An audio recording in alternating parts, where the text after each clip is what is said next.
Best.Podcast.Ever is sponsored by the Gertsburg Law Firm, a full-service business law firm in Cleveland and Chagrin Falls that's changing the way businesses retain their attorneys. Go to gertsburglaw.com to learn more. While you're there, check out Cover My Six, a complete legal audit of the 6 areas that most often create or prevent business lawsuits and government investigations. Go to covermysix.com to learn how we keep you safe. Enjoy the show. Ladies and gentlemen, you're about to listen to the best podcast ever recorded.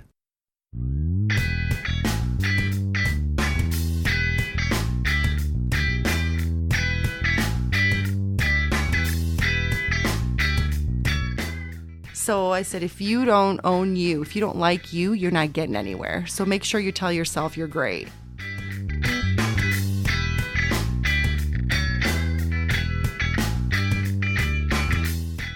Hi, Stephanie Puzzo. Oh, wow. That was a good pronunciation. Puzzo. How are you, Alexander Gertsburg? Good. I feel like, though, if I'm going to say it, I got to say it like, I got to like, the hand? Got to get the hand.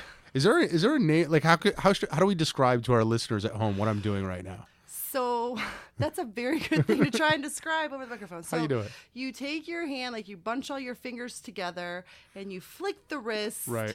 Like, you know, in Italy, this could mean many things. Yeah. So it's a way of communication. Okay. But this flick of the wrist means, what do you want? Or how can I help? Okay. Or, are you crazy? I've definitely also seen it like go screw yourself. Yeah. Yeah, so you could do that as well. I mean, like I said, Italians are very, like, look at me. I'm trying to talk to you through a microphone. There's hands. Lots of gesticulation. Right, I could have a whole conversation with my hands. But you're saying, though, that there isn't a term to describe the fingers coming together and pointing aggressively at whoever you're talking to. That is correct. There is not a term. I feel like there should be a term. Maybe I'll do some research for you, but I really don't. If Molly were here, we would come up with one. We've been naming gestures lately. Oh, yeah. I'm not sure I want to be part of that. Did you listen to the last? You didn't listen to the last episode? No, I did not. All right. So, do you know that thing that happens when you wave at somebody across the room and somebody waves back, but it's not the person you waved to? You were waving to the person behind them, and the they awkward think thing? Yeah. they think you waved at them. And what do? Do you just fake it? No, you just, I think you commit. I think you keep going. But Molly and I came up with a name for that. Or maybe Nellie and I came up and Molly adopted it. You know what the new name of that is? Enlighten me. The Fueva Fuave. Were you guys drinking at the time? Yes. Okay. Just wanted to make sure. And then there was another thing I don't know. Anyway. As I was saying before we went on mic, I was listening to your podcast. Do you know when your first episode was? It's got to be over a year ago. It was December 14th, 2016. You shut the front door. That's 2+ years ago. You were episode number 7. This is episode like 85. My hair is longer. Look how cute you look. Well, I don't know about cute, but my hair is longer. I will tell you this, and I to repeat also what I just said. You're like maybe out of 80+ episodes, only the 3rd or 4th repeat guest that we've had. So I haven't had occasion to go back and listen to earlier episodes, but usually I'm disappointed because our equipment sucked and we didn't know what we were doing, you know. We tried hard, though. But this one is really good. I really do encourage everybody to go back and listen to episode 7 because it is pretty. So I could take that one of two ways. Either I'm really, really cool, or you said, shit, we ran out of people. No, you are really cool. You are really cool. And I pointed this out in episode 7, and the reason that we brought you on in episode 7 and the reason we brought you back for episode 80, whatever this is because we've never had a conversation. Well, you and I have talked. You've been part of the Gertsburg law firm's lifespan. 5 years? 7 years. 7 years. Yeah, you were at Key Bank. I was at 36 South Franklin Street. Right? You were my banker. I didn't know you from anyone, and you were just so friendly and so bubbly. And every time I came over, I refused to do any banking activities with anyone other than you. And you had that little glass office, and we'd come and we'd shoot the shit. And that was awesome. And here 7 years later, we're still sitting here shooting a shit. On mic. Right. Yeah. Right. But the point is that we invariably had good, illuminating conversations 100% of the time, which is why it's a no-brainer. Somebody like that, you bring them back for podcast episode number 2. You know what I mean? I got it, and I appreciate that. I learned a lot from you as well, so take some kudos. Thank you. I thought we would do something a little interesting for this podcast. Let me drink some water. By the way, Molly, poor Molly, she texted me like an hour ago. She is tending to a grandchildren emergency once again. Yeah, running to Sam's, issue with baby. I'll keep you posted.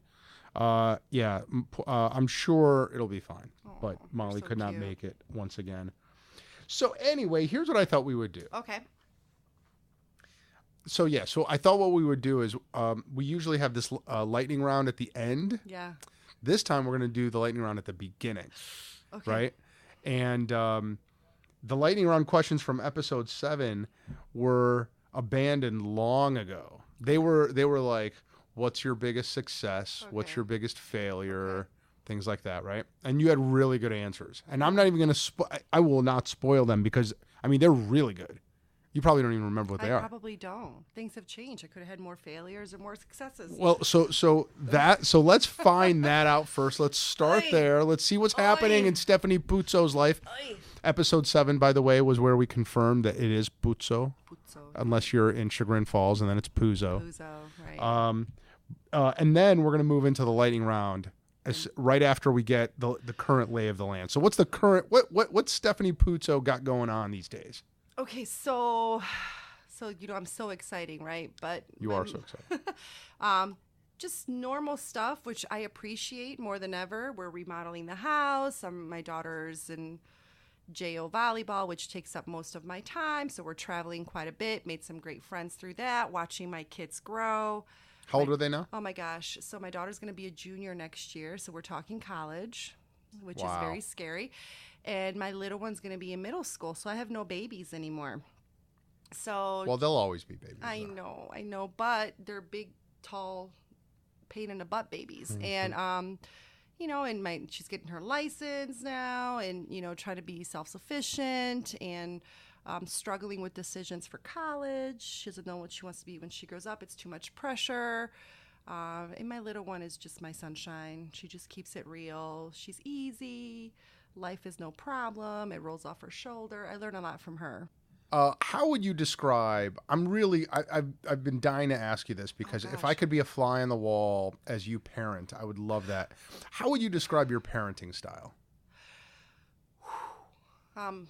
Okay, so if you're asking me, my kids would probably disagree. So that's going to be the next question, by the way. How would they describe your parent? But let's start with how would you describe your parenting style? I think I'm quasi laissez-faire. Okay. So I let them kind of make their own mistakes to a certain extent until it gets a little, dangerous as far as making long-term decisions. But I let them learn and make their own opinions. Often at the table, we don't watch TV or have our phones at the table. We talk about current events, and or my daughter will talk about something she's studying, and it's a worldly conversation. We don't talk about BS. So it's important to us. So I let them have their own political opinions, even if I don't agree with them. What is a situation in which Stephanie Puzzo has to drop the hammer? And what does that look like? Wow, drop the hammer. So I very rarely have to do that because my kids make really good choices. That's awesome. Okay, so that's the only thing that's important to me is education. So I drop the hammer when it's time to make decisions for school. For example, scheduling, especially for a high schooler who's now making her schedule for life, basically.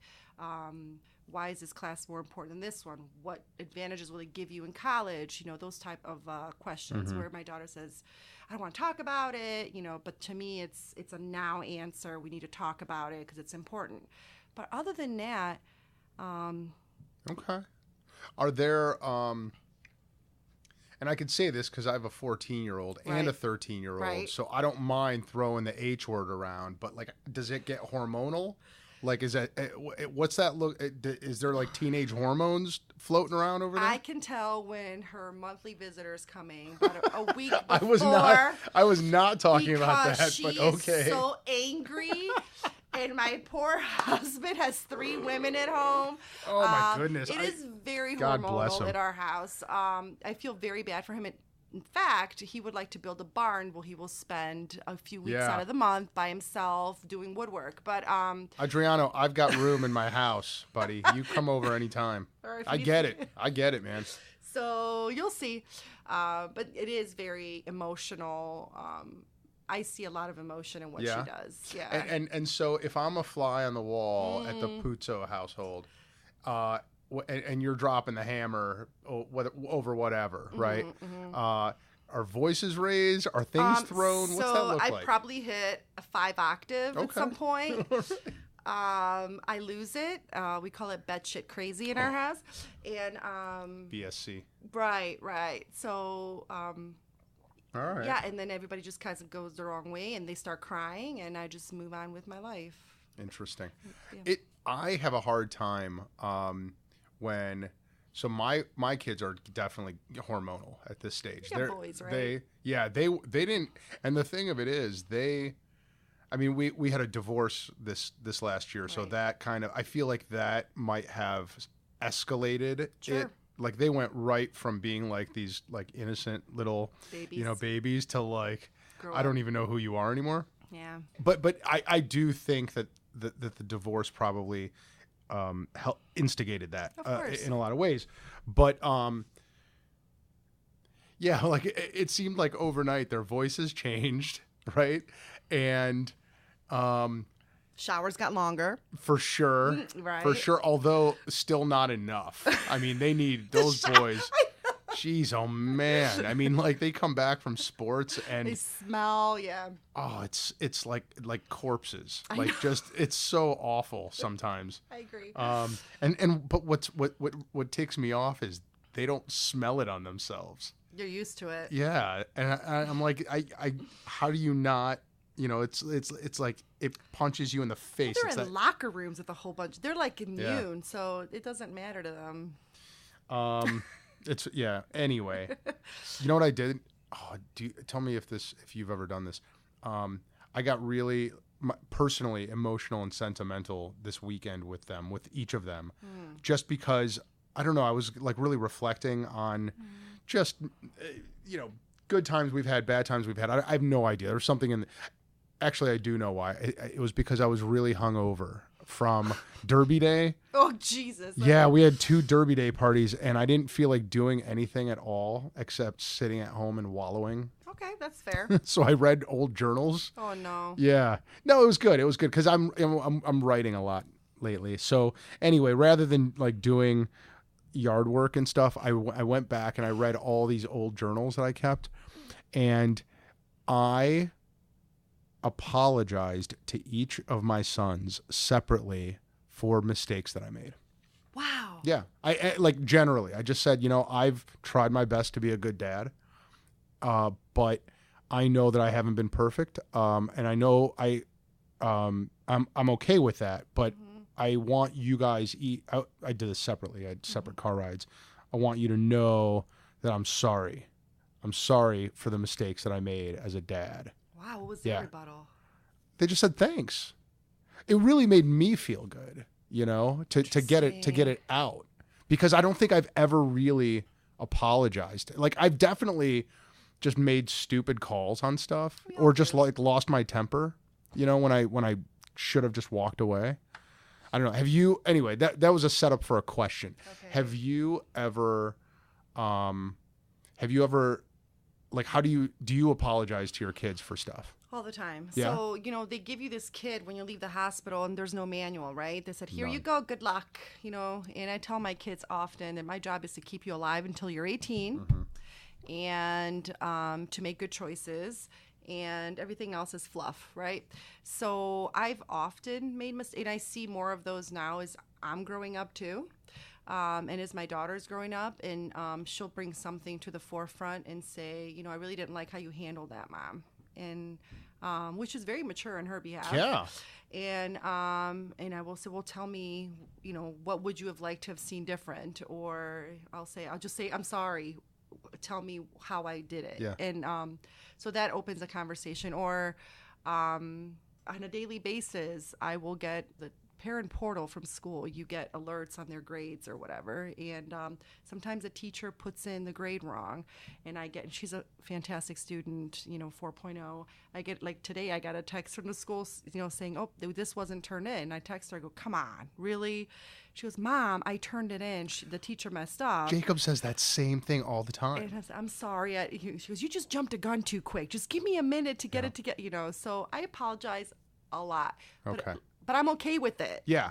Because you're not perfect. I'm certainly not perfect. So well, and I think it sets a good example for them to apologize, you know. Of course. And plus, not only that, but conversely, right?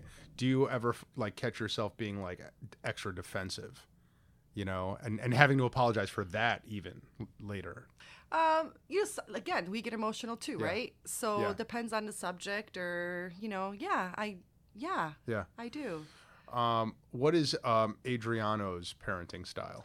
So he is very by the book. Okay. So if it was up to him, we would raid their rooms, throw everything out, and stick a mattress on the floor, and just live, because they have two walk-in closets each. No child should have two walk-in closets full of crap that's rolled up in a ball.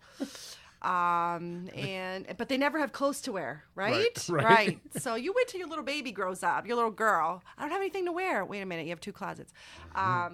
So he's very, you know, things that are more important to him is family time and getting things done and staying on task. He doesn't care about all the fluff. So okay, yeah. Is he very like even keel? No, like if my husband gets mad, which happens maybe twice a year. Bad, something really bad has happened. You need to go sleep at a friend's house. Yeah, he just, you know, because he's right. It takes him so much to get burned up that, you know, if you disrespect him, and that's one thing that's very important to us is respect. If you disrespect him in any way, shape, or form, he's lost. And the kids know to like step back. Yeah. Is that like the 2 times a year that he's lost it was because of disrespect issues? Disrespect issues, you know, and remember that we're not your friends, we're your parents, you know, type of scenario. But he's my yin to the yang, because he really, like, I try to like fluff it up a little and give them justification for their behavior. And he's like, no, that shouldn't be. They should be doing A, B, and C. You need to put them in line. Yeah. So a minute ago, I said that I would ask the follow-up question, which is what would your kids say? Would they answer your questions the exact same way that, like in terms of parenting style, the same way that you just did? I'd love for you to ask my kids that. Just bring them in. I'd love for you. I interviewed Jacob for a podcast Did once. You really? It was hilarious. Yeah. I need to hear. Tell me what episode that is. I need to hear it. I don't know, but like I went to Kenston Middle School, and Pat Brockway and Nancy Santilli both were like, "Yeah, I listened to the Jacob episode, and it was illuminating. It was." You don't really get. I mean, I think he was like 9 at the time. He's in there somewhere. Kids are very perceptive. Yeah, and they always lately, Maya especially. I've been surprised by the sentences she puts together, or just like the phrases, the sayings. The boys too. Just I don't know, like. Because how old is she now? 5, 5 and a half. Wow. Yeah, but I don't know. I'm often caught off guard by how quickly they mature, and it's like a surprise, you know. Does that ever happen to you? Well, you know, keep in mind that school moves at a lot faster pace now. So the kids are learning a lot quicker, and they're almost obligated to have, you know, a certain, you know, depending on, you know, who the teacher is, obviously. But I think kids now grow up a lot quicker than we did, you know. When I was 11, I was playing with Barbies, you know, and riding my bike in the neighborhood and worrying about what ice cream I was going to get. Kids nowadays are worried if they're going to make it into the Excel program and what that looks like, and with their peers. So I don't know. It's kind of scary, actually, to be honest. So we just had this conversation with the president of the Chagrin Valley School Board.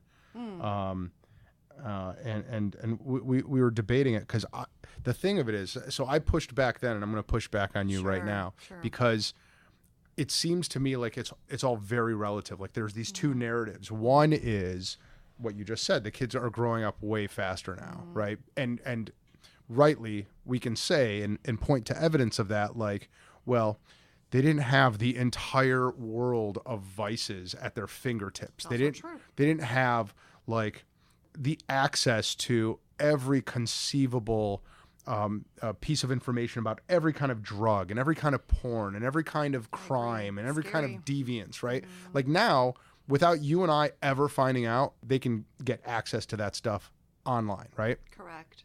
And to me and you as a parent, it seems like distressing. It is very distressing. Right. So, but the other narrative, the counter narrative is that when you and I, children of the 80s, yes, right?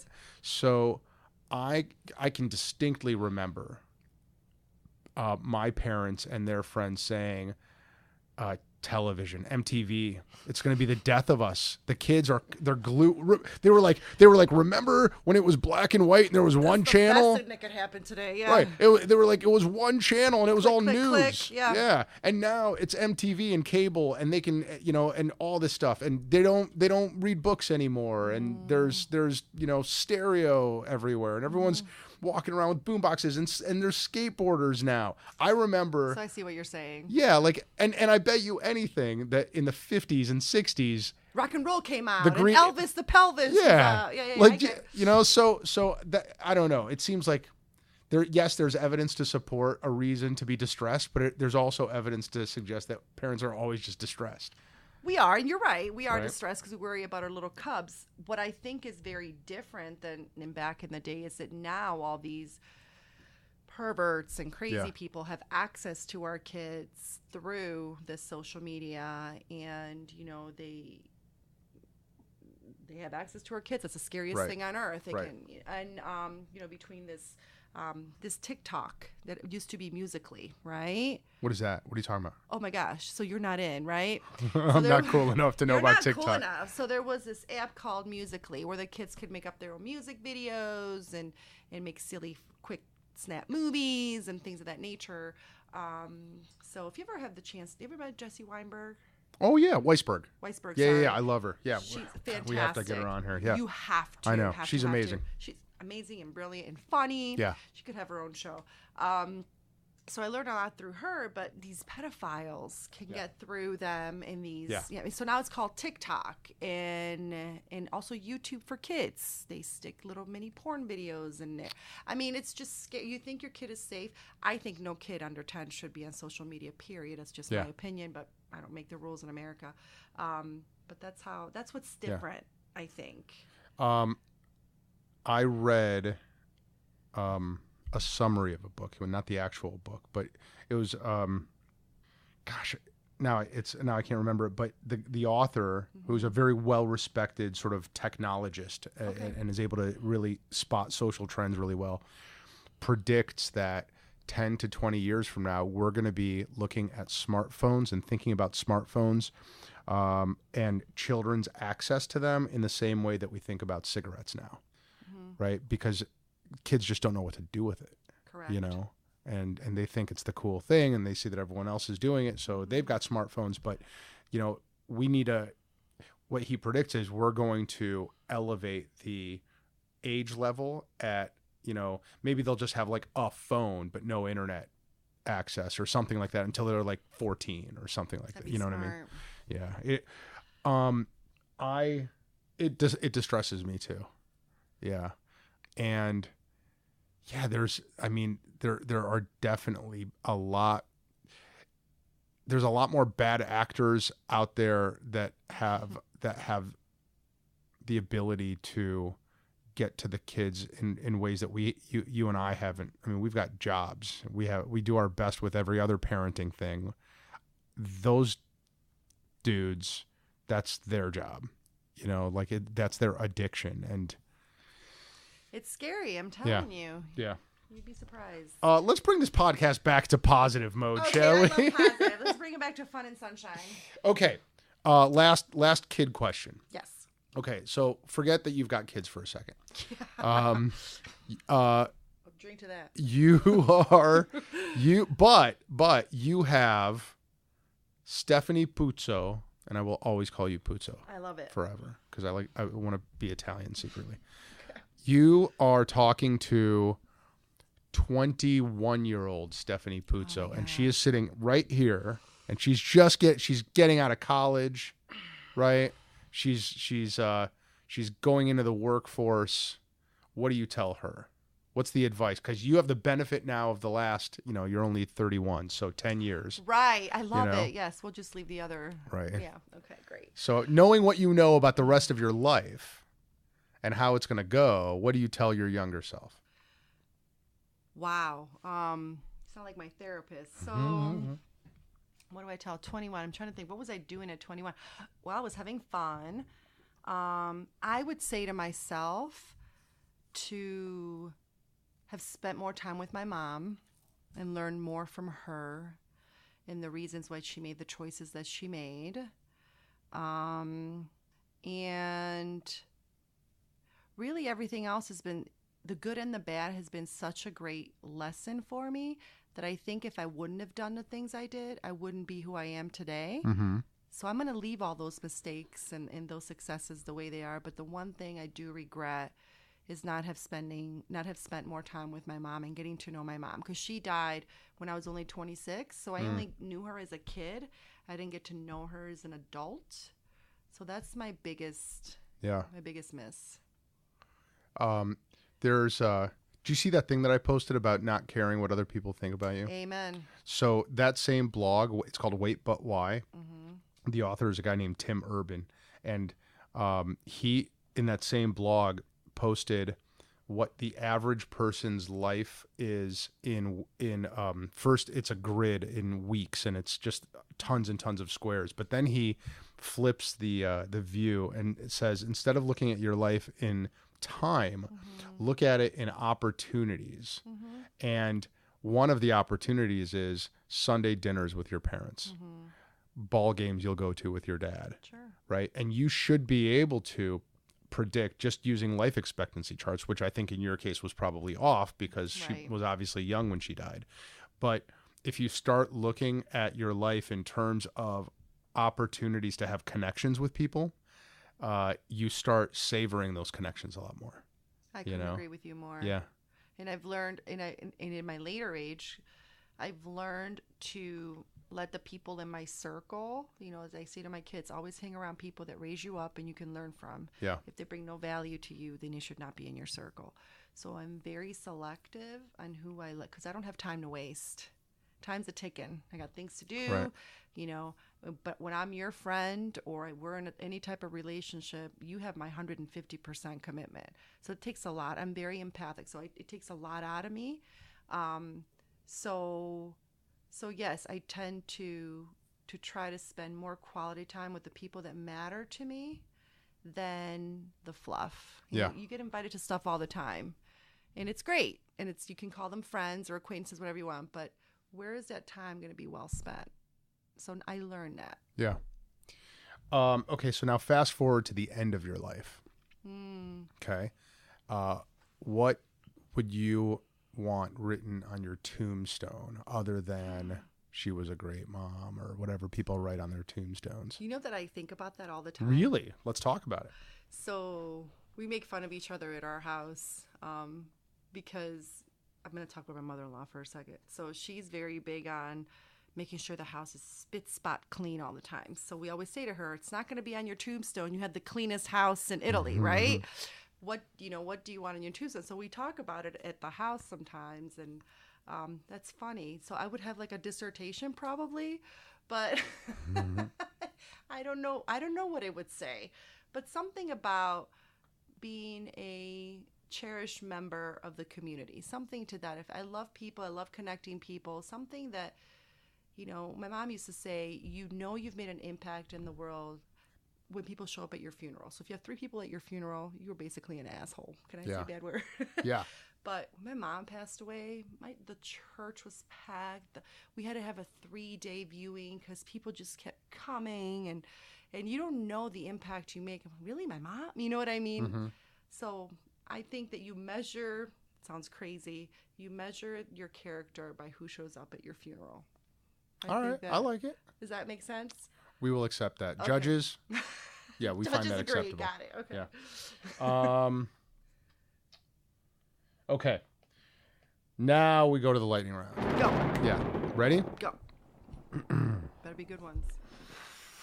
It's interesting because, the lightning round from episode 7 has been completely replaced with the following questions. And usually I let Molly go first, but since she's not here, I'm going to go first. You are stranded on a desert island. Yes. Shipwrecked. Yes. For a minimum. You make it sound like it's exciting. Like this is what you want to happen. Exactly like it's a vacation. Yes, it is. Please shipwreck me.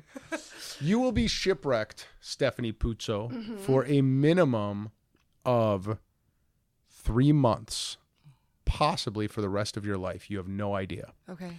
You may bring with you any single author's entire bibliography. Wow. Who do you bring? Wow. Any single authors? You got to talk into the mic, though. Oh, No sorry. one's gonna I hear can't. I really. Take your time. No rush. God, and I'm a reader. Love Edgar Allan Poe. Ooh. Okay. Excellent. I like that little macabre, little crazy. Yeah. Truman Capote. We're going to talk about that in a second. I got to write Edgar Allan Poe down because you just reminded me of something. So when my kids were little, we never read kid books. We read Edgar Allan Poe, Yeah. Shakespeare. So that was kind of like, I think that's why my kids are pretty smart. Yeah, I mean, there's no modern authors that I truly enjoy. Well, if you brought Edgar Allan Poe's entire bibliography, that'll keep you really busy. It would. On that island. But you've got to be okay with being like I get like depressed when I read Edgar Allan Poe, but in kind of a good way. Okay. You know? It's self-reflection, but okay. Yeah. I mean, like the poem The Raven really resonates with me. Interesting. Right? So when I go to therapy, when I see my therapist, we talk about what he talked about in The Raven, about how in the sense that I get really fixated on stuff. Okay. Right? Like I have a hard time letting go. You know, when I feel, I mean, kind of like your husband, right? When I feel like someone disrespected me, you know, it will ruin my day sometimes, That's you know? fair. And The Raven is all about this obsessive fixation about, well, and what was it? Is it his guilt? It is his guilt. It represents his guilt. Of course it does. Is it over killing somebody, or is that a different story? Well, you really don't know what you know what truly happens. Yeah. You kind of alluded to, yes. But oh no, there's that one, and then there's another one about the body in the house. There's a murder. There's a body under the floors, and he hears the heart, which is a tick-tock in his head. Yeah, it's the guilt. Something heart. It's Telltale Heart. Telltale Heart. That's it. I gotta believe that Edgar Allan Poe had mental illness where he was constantly fixating on like evil thoughts. That is correct. Or just negative if you read thoughts. anything about him, he was he did have some mental issues. But different is good. And he wrote beautifully. Oh my God, amazing. So yeah, I mean, I adore Shakespeare, but that's kind of boring after a while, right? So yeah, I like the scary, crazy. Yeah. Truman Capote is an interesting choice. Love him. I think that you can draw a straight line from In Cold Blood to every true crime thing that happened after that. Like to this day, like my girlfriend Tiffany loves watching true crime documentaries, and In Cold Blood, I see it as like starting that whole genre. He was very, he had a lot of issues of his own, so I think that was kind of his way that his brain kind of rebelled to be who he truly was. I don't know. I think he was a unique individual. I'll leave it at that. If you have the chance, do you see that movie where they kind of told his story? Oh, I want to. I don't know why. I loved that book, and I would love to learn more about him. I don't know why I didn't. I highly recommend that you do. Especially as an attorney, your brain kind of goes a different path. Well, but that book scared the shit out of me. You know, it's it's so scary. It's so folks listening at home, it's about these two drifters who come to Lawrence, Kansas, and just murder for no reason. They just murder this family while they're they woke up, a few of them, and then it's this manhunt afterwards. But the detail in which he describes the murders, it is very articulate. Yeah, I mean that book scared the shit out of me. Interesting. Yeah. And I would definitely not bring it on any desert island at all because I would be afraid. But there's nobody there. Who cares, right? I don't know. That's scary as hell. You're a much darker person than I thought you were, Stephanie Puzzo. I am. I only watch scary movies. I don't do rom-coms. I don't do I like psychological thrillers. I like to learn about people's brains and how they work and why they do. So yeah, scary movies. I feel like I don't even know you anymore. Who are you? Who are you? Who is this Stephanie? What have you done with her? So macabre. Okay. Same shipwreck. Okay. Same desert island. Same amount of unknown time. Is there vodka on this island? Just making sure. The answer is no. Damn it. I had to make a call. I made an executive decision there. I want there to be vodka there, but no, there's no vodka there. You may now bring with you any single musician's entire discography. It could be a band or it could be a person. Connick Jr. Without hesitation. None. Zero. Nada. Oh, goodness. Interesting. Love jazz. That's how I listen to at work, his jazz. Yeah, I love him. He's also a very long discography. That'll keep you busy. I love him. I just love him. Not because he's just handsome, but his story, he's been playing since he was little, and he truly lives his music, New Orleans. Yeah. I just adore him. Did something horrible happen to him when he was a kid? No. Or am I thinking of somebody else? I think it's someone else. His dad died horribly or something like that. I don't know if I know that story. I could be totally making this up. Okay, don't lie now. No, that's rank speculation. Got it. I'm gonna look it up. Okay. Christy George. She writes Neighbors magazine, on which my family appears on the cover this month, by the way. I do not know her. She was here and we interviewed her, and she's a journalist, and we have an honorary question it's called The Christie. Would you like to do the Christie? I would love to. The Christie is, if you could interview any person who ever lived, who would it be? Any person who ever lived. Mahatma Gandhi. Interesting. Yeah. Why? I am not religious nor Buddhist or anything of the sort, but I feel that his words and everything that he says is just peace. He was about true acceptance. He was about harmony. He was about passion and family and love. He really embodies everything that I truly inspire to live by. Although some days it's harder than others. But one of the most important things that he said that I say all the time to people is that if you're doing a favor for someone and you're expecting anything in return, it's simply a business transaction. So if you're doing something, just do it out of the kindness of your heart. And since I started doing that, it's made some changes. It's brought back a lot more than, if I'm calling you and, if I see someone on Facebook posting they're going through a hard time, the next thing I do, I PM them and say, what can I do? And sometimes it's just listening. Sometimes it's, hey, really appreciate a good meal. I'm going through some tough times. Great. I'll bring you a lasagna, whatever. But I do not expect anything in return. But it comes back to you anyway. Don't worry. Yeah. Well, and it is, I love that. I love that reminder, Stephanie. It's going to inspire me to do things along those lines real quickly. I think what it does is it, you know, like how when you're grateful for something, Sure. when you've got this sense of gratitude and you feel it in your heart, you know, you can't be that plus angry at the same time, Of course. you know, or bitter or jealous or whatever, right? And if you have that sense of, I'm here just for you, just for this other person, and I don't want anything in return, that really spreads through your body. That really, It's like an energy almost. yeah. What I love about Gandhi, a lot of people don't really think about this in a historical context, but like Gandhi, Martin Luther King, Nelson Mandela,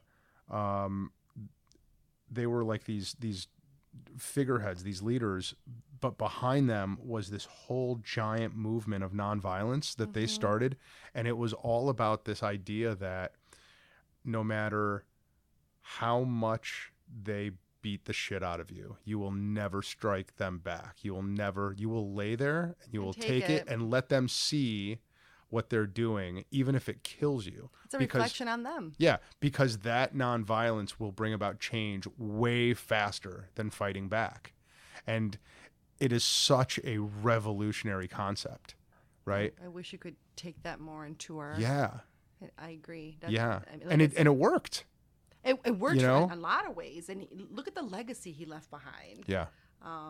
Yeah. It's an amazing... But like, so I think like Gandhi was one of Martin Luther King's inspirations, and it led to this training that they gave to civil rights workers, where they would sit in order to get ready to go down to Selma and sit in these all white diners, where they knew they were gonna get spit on and kicked and beat up and fire hosed, right? So they would train all of the people before they got on the freedom buses, and they would have fake sit-ins where their friends, they would bring in their friends and they would say, I want you to spit on me and beat the shit out of me. I did not know this. Yeah. They had like horrible. They had real training, and but it worked, because by the time they got down there, they like I couldn't, when my kids yell at me, right? There's a breaking point and it ain't that far. At some point I'm yelling back. I have a really hard time dealing with people yelling at me.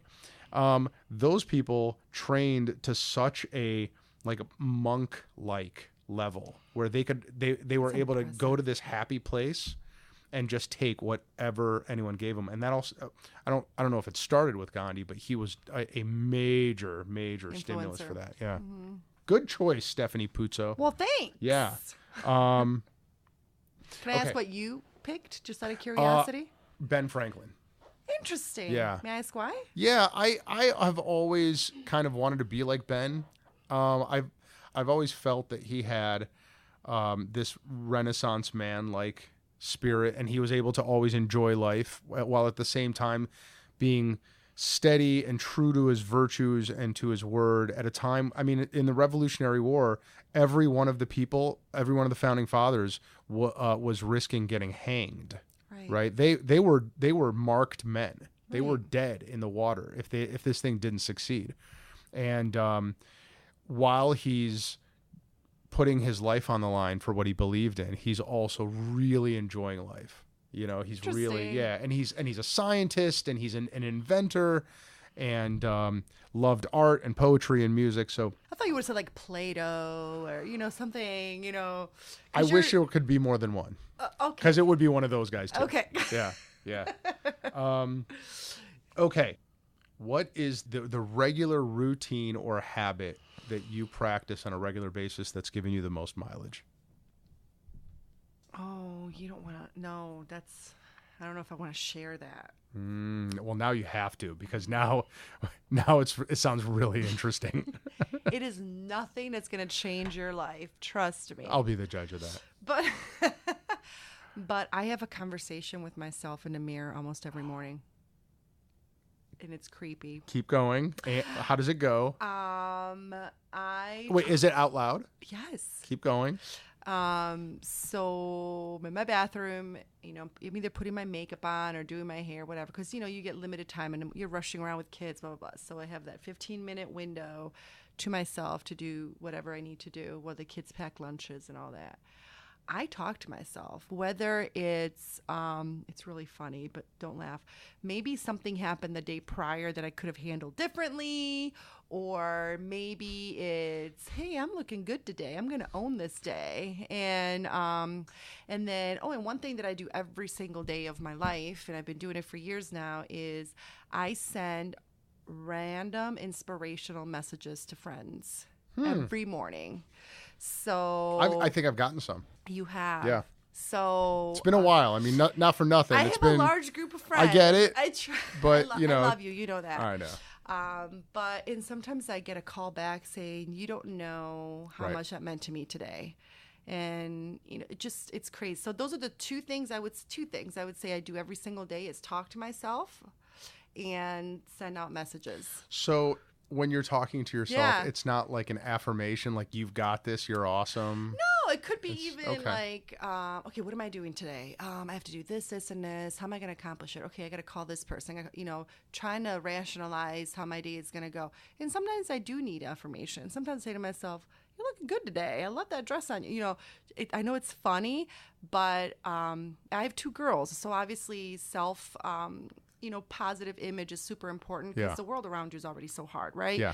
So I said, if you don't own you, if you don't like you, you're not getting anywhere. So make sure you tell yourself you're great. So when I drop off my little one at school, I said, go be amazing today. She's like, Mom, you say that every day. So go be amazing.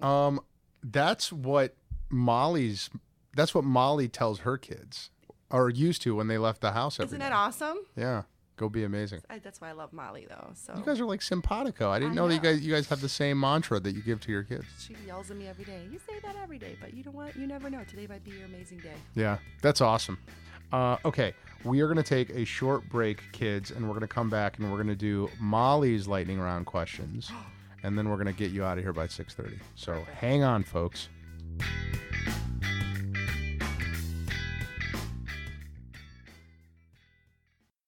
Hey folks, Alex Gertsburg here. I am CEO of the Gertsburg Law Firm and Cover My Six, and I hope you're enjoying the show so far. I wanted to take a quick second to tell you about something special we're doing at Cover My Six. If you own or run a business, I want you to go to covermysix.com to see if you qualify for a no-cost business vulnerability assessment. My business lawyers will meet with you in person, go over your customer contract, your employee handbook, and your other key legal documents, and help you spot any legal minefields that they see. We'll also give you some guidance on how to stop those minefields from blowing up your business. So go to covermysix.com to see if you qualify and to sign up. Thanks, and enjoy the rest of the show.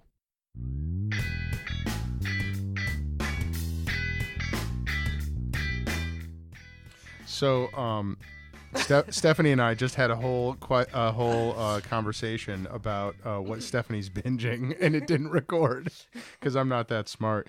I can give you a quick recap if you want. Let's do a quick recap. All right, what are you binging, Stephanie? Just finished Ozark not too long ago. Great show. We didn't ruin anything for I anybody. know. I feel good about that. We totally spoiled. We thought we spoiled it for everybody. Fantastic show. Great show. Watched Harlots on Hulu. Italian shows because obviously I still enjoy my native language. But Mafia called Subura, or Suburra. Which means what in Italian? It's basically a neighborhood in Rome. Oh, okay. What else did I say? Handmaid's Tale. Ozark. Am I missing something? I think I said something else. I think we're good. I think I covered. Yeah, I think that was about it. Yeah, I think I covered it. You just reminded me of something totally off topic about Rome. When you've been in Italy, have you been to Siena? Yeah, of course. Yeah. Okay. Yeah. Do you know about the paleo they have over there? Yeah, every year. Yeah. Yeah. You have to be invited to it. Yeah. Is that true? You got to be invited to it? Well, I mean, that makes sense. Well, not necessarily. Well, usually the people that go to it are the I borghi, which means the neighborhoods, the people that live in those areas that are competing against each other. Yeah. You want to know this idea that I had about? Should I sit? Let me brace myself. No, you're gonna love this. You're gonna love this. Okay, so you know how in Siena, so folks, Siena is like a very old city in Italy, going back like thousands of years, probably. Correct. Right?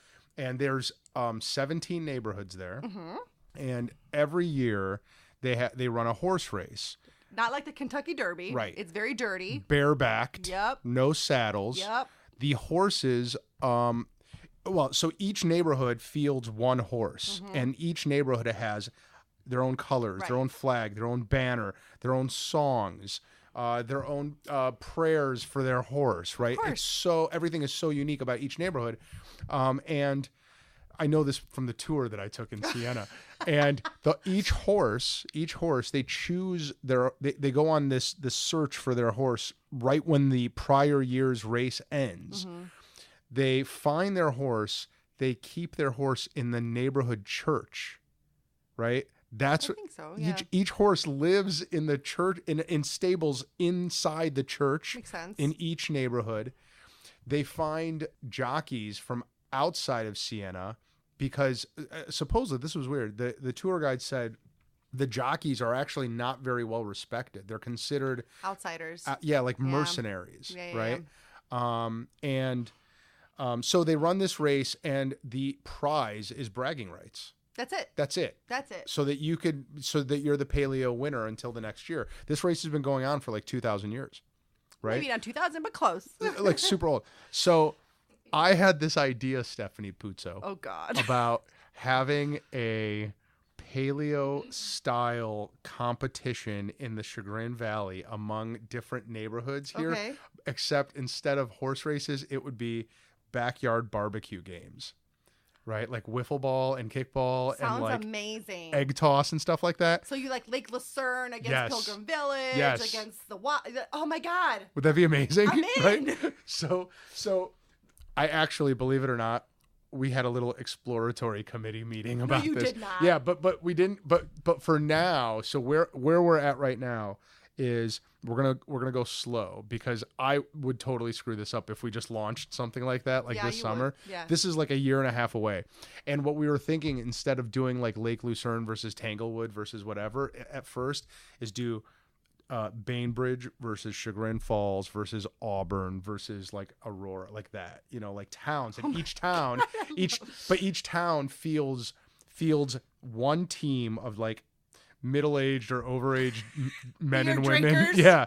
6 to 10 people who will play in all of the events. Right. And we do it. Oh, and check this out. And we do it to raise money for the schools, like the essay contest was. Oh, I love that. Right? You have to pay to participate. Yeah. and Or you have sponsors. donations. Bring food trucks. Yeah. Oh my gosh. Where would we have this? I was soiree? thinking Russell Park, that big dog park on Washington. Well, Throwing Meadows was more parking there, no? But there's not enough space. to Yeah, run around. I get it. yeah. I get it. You can have a good foot race there, though. All right, Stephanie, we're talking. All right, got it. This is like a good year out, but Okay, all right, yeah, keep me but in it the was loop. all inspired by Siena and the paleo. You're a hot mess. I know. Okay. Well, I've had all this like energy because we took the year off from the essay contest, you know. I saw that. But there's now like this project that requires my like ADD attention. Are you self-diagnosed? Yeah, for sure. Okay, got it. 100%. 100%. Like I should be. Yeah. Okay. Molly's next question is: a perfect day for you is? A perfect day for me would be probably a day with my family. Ooh. Worrying about nothing, on a beach somewhere.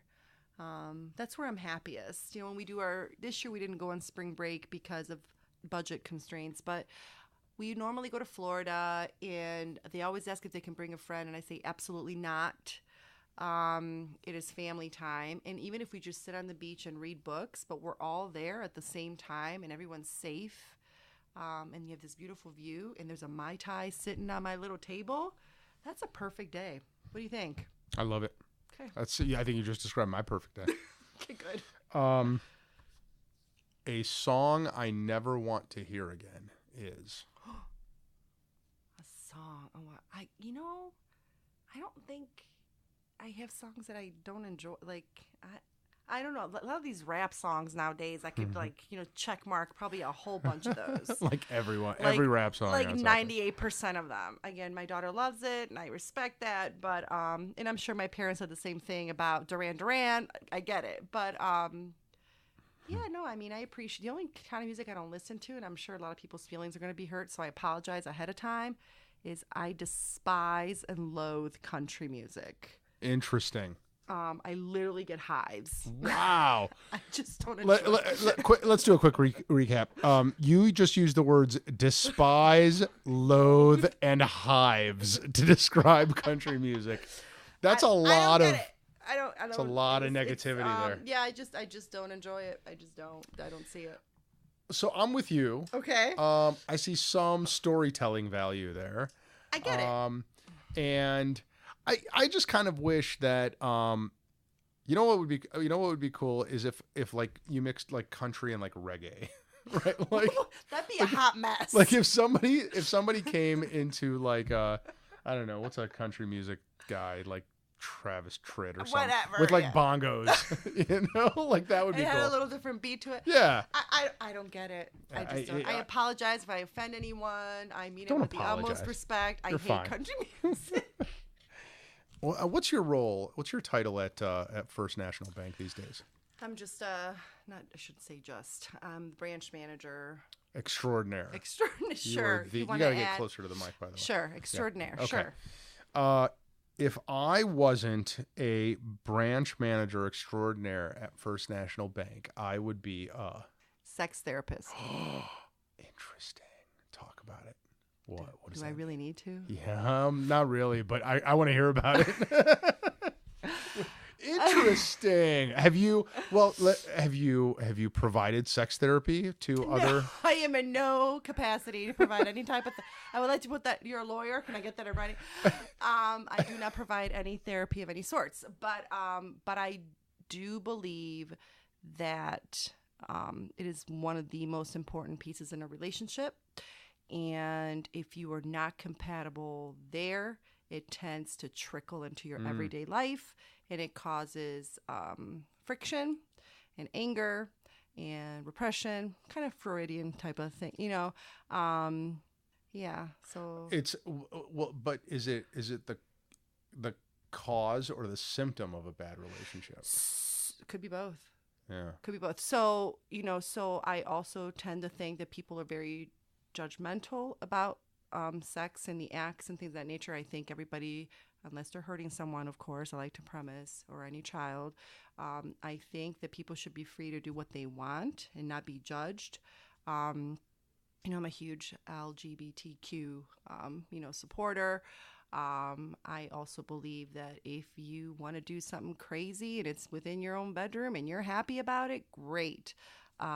So I think there's a lot of, repression from our parents and how we were raised and religion, that makes us think, oh, this is bad, I can't enjoy myself. Yeah. So we kind of need to let that go. I think it's getting better for them. I think so, too. I think it's getting easier to do whatever you want sexually. Yeah. I mean, it seems that way. It seems like there is a support network for every kind of letter in LGBTQ, right, these days, and they're getting a lot more support in among lawmakers. I guess where it's still not safe is probably like in the Deep South. Oh, no way. Or in just like more rural areas, and probably among, and I know I'm saying controversial shit here, but like among really conservative parts of certain ethnic groups, right? Like, I agree. And I will stop at that. I won't. Not go. But anymore. you know who you are, which ethnic groups I'm talking about. I mean, there's like honor killings, and there's still like, like a lot of abuse of people in ethnic groups for cheating on your spouse, which is horrible, in a lot of ways. But like, you shouldn't get like stoned to death for it, right? I agree. Anyway, all right, leave that alone. Yeah. Okay. Are you ready for the final lightning round question? Do it. Let's do it. All right. You ready? Is it a good one? I mean, it's my favorite one. Oh, geez, go. Yeah. What is an embarrassing thing about yourself that very few people know, and for extra credit, oh, geez, that no one else knows? Let's see how daring Stephanie Puzzo is. I don't know. Like, what? I don't know. I'm an embarrassment all the time. My kids say, "Oh my God, Mom." Take your time. Don't rush it. Let it percolate. Embarrassing thing. I think that I'm an amazing singer, but my kids do not. And wherever there's a karaoke, I'm drawn to it, and I tend to make an ass out of myself. Is there a YouTube video out there? There is right now, because we just, yes, you know, I'm one of the mommy swap helpers. You've heard about our group. Mm-hmm. So we had a mommy swap outing. These are mothers that never get out. So we went to Coyote's, local restaurant here in Bainbridge. Highly recommend it. It's so much fun, and the margaritas are amazing. So shout out to Coyote's. We had way too many margaritas. There was a karaoke guy there. Yeah. We literally took over the joint. The owner came out and said that place has never been more alive. He took videos, and there's a video of me singing. So what song? We were singing Never Gonna Give You Up by Rick Astley. Don't ask. That's outstanding. So there it is. That's a good answer. That we will accept that answer. And I normally have a decent voice if I sing, but it was just crazy. I like that answer, and what I like about it is that there will be evidence of it, there is and evidence. It will be posted to this podcast. I will gladly share it. All right, you want to stop there? There's no additional. What would Adriano say if he was sitting here right now? You should ask him. Well, I'm gonna. Adriano, listen, it's ag@gertsburglaw.com. Shoot me an email. Stephanie Puzzo, this has been awesome. Has it though? Yeah, it has been funny. awesome. Tell the world. You know how many listeners we had last month? I want to hear. 1,300. That's pretty good. I think that's pretty great. That's an insane number of people listening to this little show. You know, when you started at episode 7, I bet you like our listeners were like Adriano and my mom. Yay, Mom. Yeah, and like maybe Nelly. And Molly. And Molly, yeah. So what would you like to tell our 1,300 listeners? What are you working on? What's coming up? What's big in your life? What's big at First National Bank? What's happening? So one message I would like to relay to all your 1,300 people at is least to do one act of kindness. Love it. And then I would love to hear when I do a favor for someone, this is what I always say, because they always say, "What can I do for you?" You can do an act of kindness, and then I want you to call me and tell me how that made you feel. Okay, that's my return. So I want everybody to do one act of kindness, whether it's paying for someone's coffee or helping an old lady put groceries in a car, or an act of kindness could be making a phone call to someone you haven't heard from in a while and making sure they're okay. And then email Alex and let me know how that felt, and I'd like to read about it. That would be awesome. And the other thing is, even if you don't email us, but you actually did it, wouldn't it be cool if you were responsible for 1,300 acts of kindness out there? My heart would be so huge. That would be awesome. I love that. So that's one thing. Yeah. Actually, I think that what we're going to talk about is creating a group in Facebook of Best Podcast Ever listeners, so that you could talk about stuff like this. Like this would be a great thing to post. Like post your act of kindness and how it made that person feel. Or what I love they did. that. I would love to see that. Yeah. But what about like First National Bank? Like what's happening professionally? So First National Bank, we continue to do a really good job, and they allow me to be, a big part of my community. We do a scholarship every year. In fact, we have our scholarship breakfast coming up. We give a scholarship to Kenston every year of $1,000, which could mean a lot to someone. So community involvement is really, really huge. We continue to work with small businesses locally. It's really important that our small businesses thrive. It says nothing more, amazing to have a small community, have great business and social activities and to talk about us and, to say, wow, this, Chagrin's great. We have all these great little stores, or Bainbridge has really grown. So I'm trying to be a part of that movement, and whether it's the financing or guidance or connecting them with good attorneys or, good CPAs, I'm really working hard to do that. That's really it. Can I tell you something? I used to never go inside the bank for anything. Okay. I always did everything by the window in my car. And whenever I go in a First National Bank, right, and folks, this is on the corner of Washington and 306. Who are the two ladies there? They're so nice. Is Mary one of them? Marie. Marie. I have a Marie, a Lisa, and a Heather. I feel like I made their day when I like they're so we shoot the shit and we crack wise, and there is just this air of positive energy, right? It's just like it's so nice. And then I come in, I give you a squeeze, and then it's such a great little family thing happening there. I pride myself on having zero turnover, and Oh, wow. I think that speaks a little bit about me, but I make sure that the same advantages I receive from my job they get. Yeah. So whether it's your little kid has a show at 2:00 in the afternoon, you got to run out for an hour, please go enjoy it. And I think by making them positive and happy and giving them these advantages, they bring it back to the client. Yeah. So They're so nice. Is Susan still there? she is. I haven't seen her there in a while. It was her birthday week. She turned the big 50. Oh, So is that she right? had some time off. She's amazing. She is amazing. I Yeah. love my staff. I'm very, very blessed in many ways. Yeah. But I think it's reciprocal. Do you guys have any dudes working there? We Is it do all women? not. What's up with that? I don't know. We never had to hire anybody. So I guess don't know. that's right. I don't know. Yeah, no, they are great ladies, and I'm telling you, people, if you are if you're bank shopping, or even if you're not, Thank you. just try it. Just like open an account just for the hell of it, and just start like popping in there. I'm telling you, you feel like you're going there to see your friends. Good. I mean, I'm it's just glad. such a great positive environment. appreciate I love it. it. And I mean, it helps that that you guys just do a really good job. That does help. I mean, today, speaking of which, I left I need you my to sign that. I left my ATM card in the machine last Sunday. I get a personal call from was it Marie? No, today probably Heather. From Heather. Doesn't call me a schmuck. You called me a schmuck. I do, but we're friends. Yeah. Actually, I called myself a schmuck. But yeah, called me, and here I'm getting my ATM card personally delivered by the branch manager.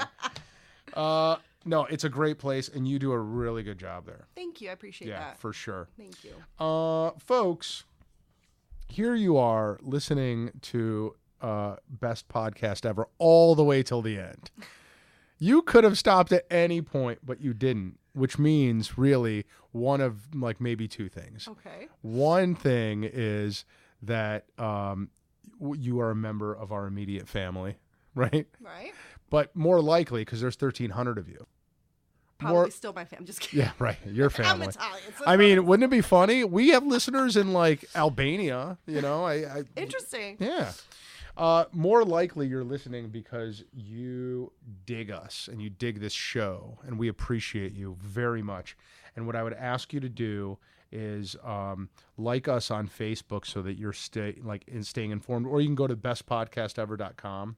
It's thebestpodcastever.com and hit subscribe there. And leave a review too, because that makes Nellie's day. Aw. Yeah, you know Nellie, she produces everything. Yeah. Yeah, that makes her day. It makes my day too. I ain't gonna lie to you. Yeah, leave some reviews. And yeah, I think we're gonna start that group, that Facebook group, and then and make sure that you tell Stephanie what your act of kindness was. Please. Yeah, that would be that would be a good first discussion for our group. I love it. Yeah. Awesome.